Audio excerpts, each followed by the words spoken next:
Summary of the story. A woman who is hated by everyone in the village dies in front of her. 3 children due to intoxication. So ఎప్పుడు కూడా వారి యొక్క గ్రామంలో ఎవరు కూడా ఒక స్త్రీని ఎక్కువగా ఇష్టపడేటువంటి వారు కారు అనమాట. ఆ యొక్క వ్యక్తిని, ఆ స్త్రీని. సో ఆవిడ ఏం చేస్తుందంటే చనిపోద్ది అనమాట. వారి యొక్క ముగ్గురు పిల్లల్ని కూడా పాపం విడిచిపెట్టేసి, మరి చనిపోయినప్పుడు మనం పిల్లల్ని కానీ మన ఫ్యామిలీని కానీ మనతో తీసుకోవడానికి అవకాశం ఉండదు కాబట్టి తీసుకెళ్ళడానికి చనిపోద్ది అనమాట. ఇంటాక్సికేషన్ అంటే under the influence of alcohol. Okay, so ఎప్పుడు కూడా ఆ యొక్క ఆల్కహాల్ తాగుతూ, ఎప్పుడు చూసినా మందు తాగుతూ, తనకి ఇష్టమైన విధంగా జీవిస్తూ, అర్ధరాత్రులు ఇంటికి వస్తూ అలా ఉండేదన్నమాట. ఆవిడ తన ముగ్గురు పిల్లలను కూడా వదిలేసింది. ఎందుకు వదిలేసింది? చనిపోయింది కాబట్టి వదిలేయాల్సి వచ్చింది. అంతకుముందు కూడా ఆమె పెద్దగా చూసేదేం కాదు. The 3 children who are of tender age have nowhere to go.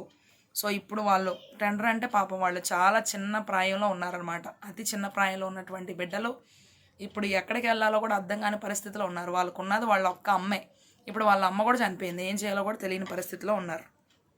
Therefore, the compassionate villagers come to their cottage, disregarding the hatred they had for their mother. ఇటువరకు ఆమె అస్సలు ఇష్టం ఉండేది కాదు. చాలా బాగా ద్వేషించేవాళ్ళు ఆమె బతుకున్నప్పుడు. ఆ ద్వేషం చూపించేటువంటి ఆ కోణం అంతా కూడా పక్కన పెట్టేశారు. ఎందుకంటే పాపం ఇప్పుడు ఆమె చనిపోయింది, వారు అనాథలు అయిపోయారు.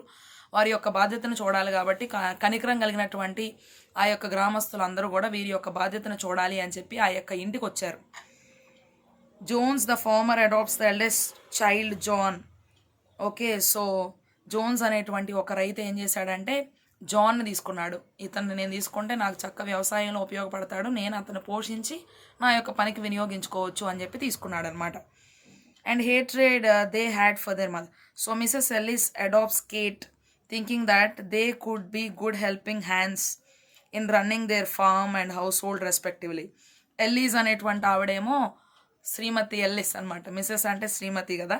సో ఆయన ఏం చేశాడంటే ఎల్లిస్ ఆవిడ ఏం చేసింది అంటే కేట్ని తీసుకుందనమాట. వాళ్ళ ఇంట్లో పనిచేయడం కోసం, అట్లాగే వారి యొక్క పొలాన్ని చూసుకోవడం కోసం, ఇంట్లో పనులన్నీ సక్రమంగా చేయడం కోసం కాస్త సహాయం చేసేటువంటి చెయ్యిలాగా నాకు ఉంటుంది కదా ఇంట్లో పనిచేసే పిల్లలాగా అని చెప్పి జోన్స్ ఏమో జాన్ని తీసుకున్నాడు, మిసెస్ ఎల్లిస్ ఏమో కేట్ని తీసుకుంది. ఓకే, అంటే వారి యొక్క బాధ్యతను తీసుకున్నారు వాళ్ళు. The youngest child Maggie is not adopted by any one.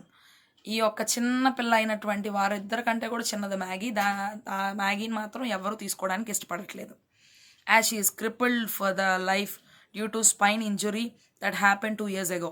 So crippled అంటే ఇక్కడ meaning body. They are unable to move, walk normally to damage somebody.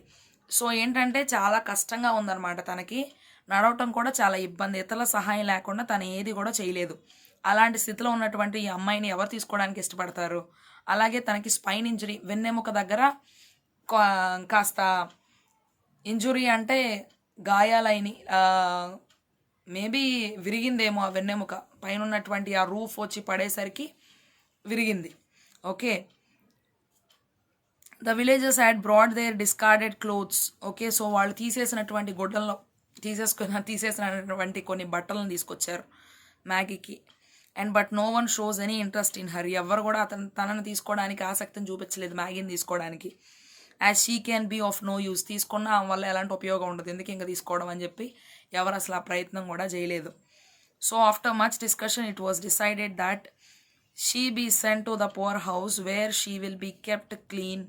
So అప్పుడు అనుకున్నారు మనందరం కలిసి ఈ అమ్మాయిని ఆ యొక్క పువర్ హౌస్ ఉంది కదా, ఆ పేద ఇల్లు కనిపిస్తూ ఉన్నటువంటి ఆ ఇంట్లో ఈ అమ్మాయిని పెడదాము, అక్కడ పెట్టి ఆమెకు కావాల్సిందంతా ఇద్దాము, ఎప్పుడు నీట్గా ఉంచుదాము, will be provided with the food, కావాల్సిన ఆహారం పెడదాము, కావాల్సిన మందులు ఇద్దాము, మెడిసిన్ అని అనుకున్నారు. Joe Thomson picks up Maggie and takes a home.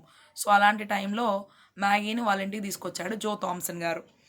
His wife Jane Thomson is of vinegar temperament అంటే ఈమెకి ఎప్పుడు కోపమే అనమాట, మంచి స్వభావమే కాదు. ఓకే, చేదు స్వభావంతో ఉంటుంది, ఎవరిని ప్రేమించదు ఎప్పుడు కూడా. And she reacts in an awkward manner. So ఏమాత్రం ఇష్టం లేని విధంగా జో థామ్సన్తో మాట్లాడింది ఫస్ట్ మ్యాగీని ఇంటికి తీసుకొచ్చినప్పుడు. But agrees to keep Maggi for the night. సరే రాత్రికి ఎట్లాగొట్లా ఉంచాలని బచ్చలాడుతున్నారు కాబట్టి ఈ రాత్రి వరకు అయితే ఓకే అని చెప్పింది అనమాట. Joe leaves Maggie at home as he goes for his work. So Joe Thomson తన యొక్క పని చేయడానికి వెళ్ళిపోయాడనమాట. అలా వెళ్ళిపోయినప్పుడు మ్యాగీని ఇంట్లో వదిలేశాడు. When he returns he figures out that his wife has developed a soft corner for the little girl. So ఆ చిన్నపిల్ల మీద ఈమెకి మంచి దయా హృదయం, ప్రేమ కలిగినటువంటి మనస్సు అన్నీ కూడా రావటం అనేటువంటిది జో థామ్సన్ గమనించాడు. As the Thompson couple are childless and therefore there is tension in the house and Jane is short tempered. అయితే అప్పుడు ఏమైందంటే వాళ్ళకి ఆ యొక్క ఇద్దరు దంపతులకి పాపం పిల్లలు లేరు కాబట్టి అయితే తినని తీసేసుకుందామా ఇంట్లోనే ఉంచుకుందామా అనే ఆలోచన ఉంది, కానీ అమ్మో ఏమకి అసలే కోపం ఊరికే వచ్చిద్ది, అసలు ఏం చేయాలా అని చెప్పి కొద్దిగా ఆలోచిస్తూ ఉన్నాడు Joe Thomson. But with the arrival of Maggie the whole house is filled with joy and happiness. ఎప్పుడైతే మ్యాగీ వాళ్ళ ఇంటికి వచ్చిందో వాళ్ళ ఇంట్లో సంతోషం, ఆనందం ఎక్కువగా వచ్చేసినాయి. And the subject of sending Maggie to poor house is never taken up in the house anymore. ఎప్పుడు కూడా మ్యాగీని తీసుకెళ్ళి ఆ పువర్ హౌస్లో పెట్టాలన్న ఆలోచన వారు ఏమాత్రం కూడా ఎంకరేజ్ చేయలేదు.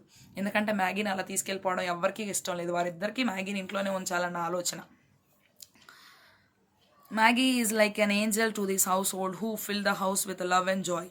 వాళ్ళకి మ్యాగీ ఒక దేవదూతలాగా అనమాట. వాళ్ళ ఇంటికి ఎంతో సంతోషాన్ని, ప్రేమని, ఆనందాన్ని తీసుకొచ్చిందనమాట.